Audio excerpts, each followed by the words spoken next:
Coming up in today's newscast, Israel intercepts a missile launched into the north from Syria. The medicinal cannabis export bill finally passes its third and final reading in the Knesset, and Israeli and Jewish aid organizations come together with the people of Indonesia following their latest devastating tsunami.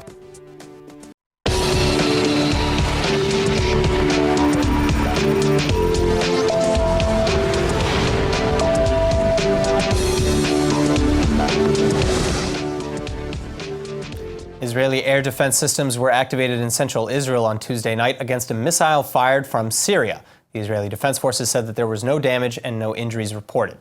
Meanwhile, Syrian state media reported that Syrian air defenses intercepted hostile targets near Damascus, with loud explosions heard near the Syrian capital. And all this as Israeli-Russian relations were finally getting back on track following the downing of a Russian plane in Syria in September. Similarly, this time too, Russian defense officials warned that Syrian air defense systems did not operate properly to avoid accidentally hitting two passenger jets. Syrian TV reported that the aggression originated from above Lebanon, and as such, the Lebanese state-run national news agencies also reported Tuesday night that Israeli warplanes performed mock drills over southern Lebanese skies. While the nature of the targets remains unclear, Newsweek has reported that the Israeli airstrike targeted and reportedly hit several top Hezbollah leaders. According to the report, which Newsweek says was obtained by a Department of Defense source, Israel's airstrike was conducted minutes after the leaders boarded a plane bound for Iran. The source also corroborated previous reports that the Israeli airstrike did in fact target supply points containing GPS-guided ammunition, some of the best available to the Iranian army and Hezbollah. Meanwhile, the United Kingdom-based Syrian Observatory for Human Rights, a war monitor, reported that the missiles hit 3 targets near Damascus, which included weapons depots belonging to either Hezbollah or Iranian forces. 3 Syrian soldiers were also reportedly wounded in the attack. In related news, Prime Minister Benjamin Netanyahu said on Tuesday that Operation Northern Shield to neutralize and destroy Hezbollah cross-border terror tunnels is almost complete. While touring the Israel-Lebanon border with ministers from his security cabinet, Netanyahu said that the operation is, quote, mostly behind us, and added that there has been exceptional work here to deny Hezbollah the tunnel's weapon. It has invested greatly in this, and we have destroyed it. The politicians were briefed by the IDF Chief of Staff Lieutenant General Gadi Eisenkot, Northern Command Major General Yoav Strik, and other senior officers. Now, back in Israel, Prime Minister Benjamin Netanyahu this morning told settler leaders that the political left will try to take power and overthrow the right with the help of the media. He warned that a left-wing victory would represent a, quote, clear danger to the settlements, and he reiterated that the right must win in the upcoming election, saying that it's a battle over our home. The Prime Minister finally added that he has had to work hard with the current United States administration to continue the great achievements with the settlements, and warned that this should not be taken for granted because a left-wing government could flip it in a moment. The Knesset plenum is expected to vote and pass a bill to officially disperse the Knesset today, and this comes after Prime Minister Benjamin Netanyahu announced early elections on Monday scheduled for April 9th. And as we enter the time of political campaigns, a new poll released by Israel's Channel 2 News found that the Likud is the leading party, garnering 29 mandates. Despite this, the poll found that the majority of Israelis, some 52%, do not want Netanyahu to serve another term as prime minister. Now, the wild card for this election is former IDF Chief of Staff Benny Gantz, who has yet to officially declare his entry into politics anyway, let alone what party he'll join, if any. The Channel 2 poll also found that a party led by Gantz would win 16 mandates, but a hypothetical party with Gantz merging with the Zionist Union could pose a significant challenge to the Likud by gaining a strong 25 mandates. The Likud, in this situation, would still come ahead, though, with 31. Then a similar poll conducted by Walla yesterday also found that a hypothetical party led by Yair Lapid of Yesh Atid and Gantz would still win just 26 seats, while the Likud would win 31. The Walla poll continued that if Gantz opted to form his own party, the Likud would still gain 31 seats, while his party would only gain 14, and Yesh Atid would drop to 12. If, however, Gantz decides not to enter politics altogether, the Likud would still gain 32 mandates, and Yesh Atid would gain 17, followed by the Jewish Home Party with 12, and the Zionist Union and the Arab Joint List with 11 mandates each. Finally, the poll also found that 40% of the Israeli public believes that Netanyahu is the most worthy candidate to lead the country, despite all the criticisms against him, while 22% of Israelis said that none of the heads of the parties were worthy of leading the country at all. Regardless, the poll found that the majority of Israelis, some 53%, still supported the decision to call for early elections. Joining me now in the studio with more on the early elections in Israel and how American-Israel ties might affect that election is attorney Ariel Bohlstein. the head of the Public Diplomacy Project with the Euro-Asia Jewish Congress and a political commentator at Israel Hayom. Ariel, thank you so much for being here with us. Thank you. All right, so first of all, do you think the United States is really going to put itself in any way into the Israeli campaign? That's a good question. If we remember the past, we remember that 4 years ago, the V15. Donald Trump, as a private businessman and a showman, endorsed publicly Benjamin Netanyahu, and I remember the video with this endorsement that was very viral and very popular on the Israeli internet. However, times change, and of course today he is the president of the United States. Maybe will be more hesitant to interfere. However, I think that the Israeli public is very intelligent. Its decision is made, first of all, regarding the preference of Israeli voters regarding the future of our country.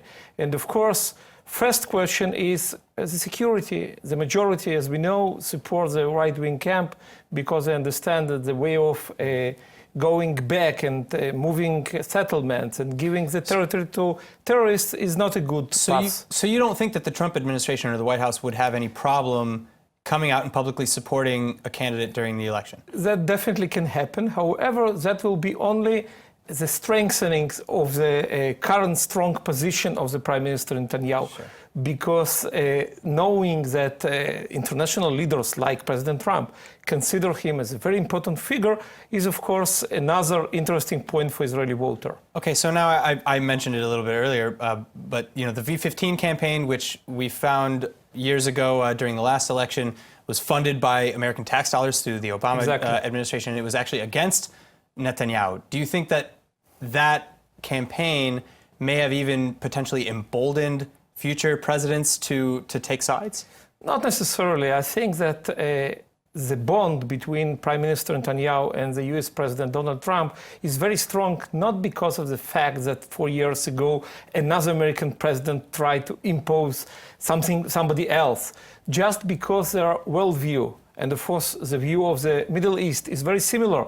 They understand that the challenges to the United States and to Israel are quite similar. And of course, both of them hugely respect each other, which is very important in the international politics. And you don't think that, say, if a left-wing government were to take hold in April, you don't think that how would the relations change really with the United States? Of course, when two different leaders view the situation in a very similar way, it's much easier for them to work together. If, for example, we remember the 8 bad years of Obama administration when Prime Minister Netanyahu had a very tough time in order to try to work and cooperate with Obama. It was very hard work. Today it's much easier. And of course, I am pretty sure that Donald Trump prefers that Netanyahu stays in power in Israel. By the way, this is not only Donald Trump. Sure. President Putin, president of Russia, was cited as telling that Netanyahu is the most intelligent and impressive leader that he met. So this is not only the U.S. president. So we have a lot. All right. Well, then we have a lot to look out for then between now and elections. Ariel, thank you so much for coming. Thank you.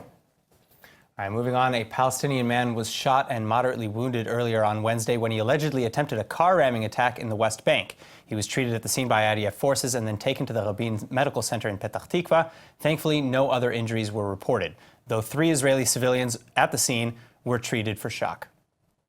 An investigation into the incident has been launched, but according to initial IDF statements, an assailant arrived from the area of Nablus and attempted to run over civilians and soldiers near the Khativa Square. IDF troops thwarted the attack by shooting and neutralizing the assailant. Additionally, 8 suspects aged 15 to 20 were also arrested by Israeli police and the IDF on Tuesday on suspicion of conducting violent riots in the form of throwing stones, Molotov cocktails, and shooting fireworks at civilians and security forces in East Jerusalem. Further, during the arrest raids in the village of Askar, soldiers also found thousands of shekels in terror funding and illegal weapons. Meanwhile, while not considered a terror attack, a 40-year-old Israeli Arab man was killed and 2 more were wounded on Tuesday in the West Bank in a drive-by shooting that, at least for now, has been linked to a fight between criminal organizations. The shooting took place in the northern West Bank near Al-Fahim, and then again today, another drive-by shooting was reported near Al-Fahim as the criminal war seemingly continues. Only this time, a 14-year-old boy was caught in the crossfire and was seriously wounded as a passing motorcyclist opened fire on the car the boy and his mother were in. The victim's family says that they had nothing to do with the criminals in the city, though, and police have set up roadblocks and are looking for those responsible. A United States court has just ordered North Korea to pay $501 million in damages to the family of 22-year-old Jewish student Otto Warmbier, who died last year after being imprisoned in the country.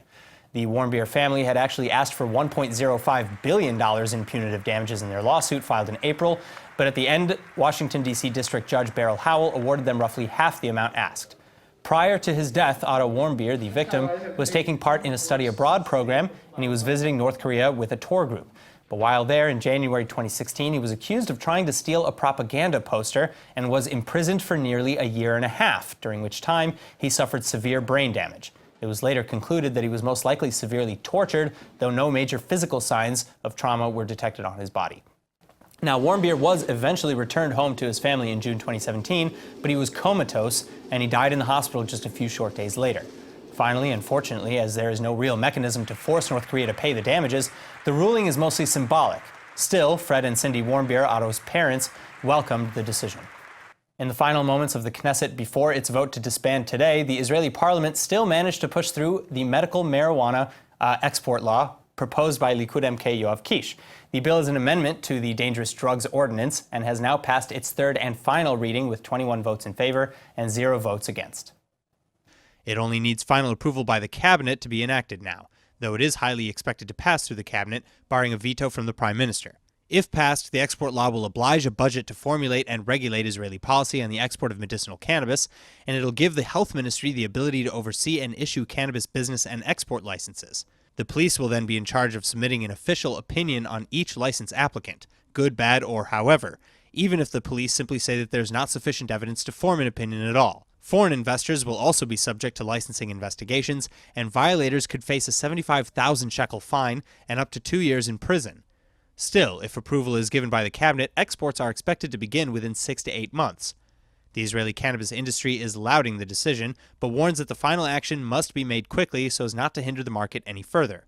There are already currently 8 cannabis growing companies in Israel, and many more companies involved in product manufacturing, marketing, distribution, etc., whom are all waiting on this bill. Hopefully, they'll soon have their answer. As the opioid crisis continues to wreak havoc across the West, more and more people are looking for any road back to recovery.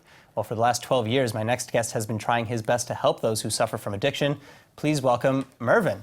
Mervyn, thank you so much for coming in. Thanks for asking me. All right, so I understand Merv the Swerve you also go by, I understand. Oh my God, don't even mention it. It was funny at the time. And not so much anymore. Not so much anymore. Not since I'm not swerving anymore. I see. No. All right, well, so tell us a little bit about, what is the nature of what you do back in the United States? I understand that you have a series of rehabilitation centers and treatment centers. Okay. I left the United States. I live in Israel. I made Aliyah here a year and a half ago. But I spent the last 11 years in Delray Beach, which is an hour north of Miami, which now is the World Center for Recovery. There are 500 residences between Miami and Delray, 500, which have the word sober or recovery in it. It's a mammoth billion-dollar industry. Wow. And so what sets your recovery centers apart then?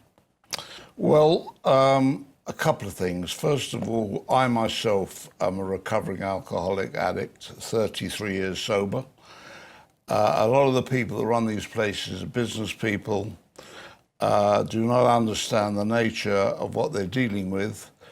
I have spent 33 years immersed with youngish people in trying to clean up, originally from alcohol, but now the image of drug addicts is not what most of the public think. They're thinking of guys staggering around with needles in their arms.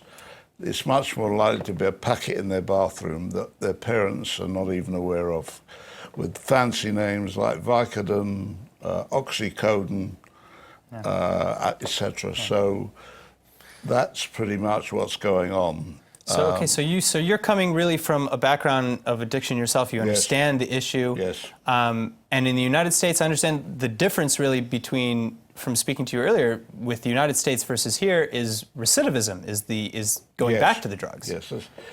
What has happened, and I won't go into the whole history of recovery centres, but the whole industry in America is collapsing. It's collapsing because the insurance industry got wrong-footed and ended up paying out billions, which is not what the idea of Obamacare was. And what added to this, or brought it on in many ways, is recidivism. So you've got a guy that may spend 8 weeks with you, and as soon as he's gone out of the place and he's using or drinking again, and the numbers are scary. It's probably not wrong to say recidivism, which is people using again, is probably above 90%. Wow. And here it's not? Well, anecdotally, of course, there's not many centres here or much history, but anecdotally here, we're hearing staggering numbers, like probably more than 50% of the people stay off the stuff or for good periods of time, and that is extremely interesting. Why? Sure. Why here? Why not? Why not South Boston? Yeah. Why not anywhere? Well, why Israel? Yeah. Well, there are a number of reasons, in my opinion. Number one, first of all, a lot of the problem, of course, in America is to do with the location. Places like South Boston, Roxbury, Columbus, Ohio, there are more people using than not using. It's staggering. You can buy a packet of some synthetic crap for $1. Wow. Thank God here you've got the countryside, you've got nature, and it was the foundation of most spiritual movements. So it makes it a little bit easier to maybe distance yourself from the addiction. Nothing's easier, but there's a lot here that's right. Well, all right, so what I want to do is I want to come back to this conversation. I want to continue this conversation. For everybody watching at home, please, we're gonna complete this conversation online. And just for anybody else also who's wondering, here in Israel, there's also the Israel Anti-Drug Authority hotline. It's 1-700-500-508. 1-700-500-508. Mervyn, thank you so much for coming in, and stick around. We're going to continue this conversation later. Thank you so much. The Knesset Finance Committee was this week approving a 700 million shekel, or roughly $185 million grant to Intel to fund the company's planned expansion of its Kiryat Gat plant in southern Israel. And this comes after Intel announced its intentions to expand the facility with a roughly $5 billion investment earlier this year in May. The government approved the grant following the company's commitment to hire over 250 new employees and engage in annual deals of around 2.1 billion shekels with local vendors and retailers. And then last week, Intel also announced that the company is in the planning stages of expanding operations into Oregon, Ireland, and Israel, with multi-year construction activities expected to begin in 2019. But the computer giant established its presence in Israel in 1974 with only 5 employees in Haifa. Today, though, according to Intel, it's one of Israel's largest privately held employers, with some 10,000 employees, and they work across 4 development centers in Haifa, Yakum, Petah Tikva, and Jerusalem, and in Intel's manufacturing-related facilities in Kiryat Gat and Jerusalem too. Further, the company indirectly supports the employment of some 30,000 workers throughout the country who work for Intel's partners. The majority of Intel's employees are engaged in cutting-edge research and development, though, and the plants in Israel also support the manufacturing of microprocessors that power computers worldwide. While we haven't quite gotten over the fact that Gal Gadot is a huge Hollywood celebrity now, she just reminded us that there is so much more of her to come. The famous Wonder Woman shared on Instagram that the Wonder Woman 1984 shoot is finally wrapped, and Now TV's Emmanuel Kadosh is here with all the details. Emmanuel. Thanks, Aaron. Well, I just had to say that I really feel like the first Wonder Woman movie was like kind of the opening for Gal Gadot. It was her entry to the big screens, yes, and the Hollywood, fame and being a celebrity and things like that. We knew her here in Israel, and she was in a few movies, but this was like, her being Wonder Woman. You know what I mean? Our beauty pageant queen. Yes, we all remember that. Yeah. She didn't really want to do it, and she ended up winning, so it was like a whole big story. Anyway, she just posted on Instagram, like you said, that the sequel, or Wonder Woman 2, 1984, has just finished up wrapping. But she did mention in an emotional post that this was a lot more special and unique than the first movie. In my opinion, she didn't elaborate too much on it, but I think that in my opinion, it was kind of more unique because now she is Wonder Woman, so it's like a lot more to expect. Yeah, she's like living Wonder Woman every day now. People see her and say, "Oh, it's not Gal Gadot anymore." No, she is the Wonder Woman. Even when I talk about it, she's like the Israeli Wonder Woman. The movie is actually set to only be released in 2020, which I found out and was kind of really upset about because the movie finished wrapping up recently, and now we have to wait another 2 years until we actually see the movie. So we have a lot more to expect and get excited for, but as of now, just press and trailer releases. All right. Well, if it takes that long, I hope that it's measures up to all I hope it measures up to all the hype. I feel like all the special effects and After Effects that go into a movie like that so crazy and grand. It's massive, Yeah, and the first movie, brought in so much money, so much success, both for Gal Gadot and the box office Wonder Woman situation in general. Over $800 million in box office sales. Wow. That's a lot to build up to, so I hope it's better. Yeah, I mean, it set records for female lead and female director, right? Yeah. And she won the highest grossing actress in 2017, so she's doing something right. She's doing, everything right. Yeah, yes. She's doing everything right. Yes. Emmanuel, thank you so much for coming in. Thank you. Yeah, Wonder Woman 1984 comes out in 2. in 2 years. Thank you. Thank you. Indonesian military, police, and rescue teams are still combing the coastlines for survivors following a massive tsunami that hit Saturday night, likely caused by the volcanic eruption on the island of Anak Krakatau. Over 420 people have been killed, over 100 are still reported missing, and thousands are displaced. But with no diplomatic ties in place, Israel has not sent any official representation to aid in the rescue or rebuilding efforts. In fact, Indonesian officials have even rejected Israeli offers. Independent Jewish aid organizations, however, like the American Jewish Joint Distribution Committee and IsraAid, have been among the many rescue groups on the ground since day one. The aid groups provide psychosocial care as well as water, sanitation, and hygiene support, and they work closely with the other groups on the ground to assess the needs of each community. IsraAid did note that they'd been present in Indonesia since months earlier anyway, though, following the earthquake and tsunami that hit September 28th, leaving over 2,250 people dead and thousands more displaced.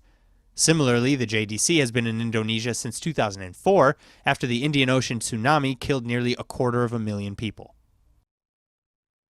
And now for our Hebrew word of the day. In honor of the rescue services now working in Indonesia in the wake of their latest tsunami, today's word is lehatzil, meaning to rescue. Sometimes a simple phone call to the police or to an ambulance is all it takes to rescue or lehatzil someone from the brink. But there are other types of rescues too. While a metzil or lifeguard rescues swimmers in trouble, United Hatzalah or rescue services are often the first responders after accidents and attacks. And currently, IsraAid and the JDC are among many groups in Indonesia right now helping with the Hatzalah or rescue efforts there. So check them out and show your support. You too could be a hero and lehatzil or rescue someone in need. Now let's go ahead and take a look at the weather forecast. Tonight should be cool with a low of 57 or 14 degrees Celsius and scattered thunderstorms across the country. Then tomorrow you can expect more rain and a drop in temperatures to a high of around 60 or 16 degrees Celsius. All right, that's it for today's news. Today's exchange rate is 3.77 shekels to the American dollar. Remember to sign up for our daily newsletter at iltv.tv, and don't forget to follow us on Facebook at Israel English News and on Twitter at ILTV News. I'm Aaron Porras. Thank you for watching.